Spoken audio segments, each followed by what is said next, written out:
это видеообзор, как играть в GTA мультиплеер.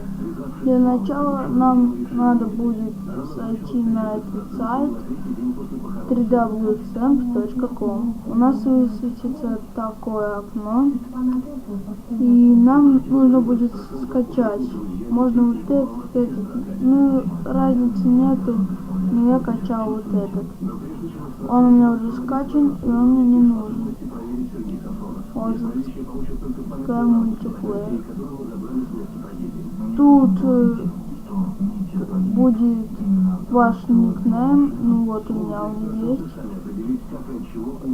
Вот. Если вы хотите поиграть на серверах, вам надо нажать интернет, и тут будут много серверов.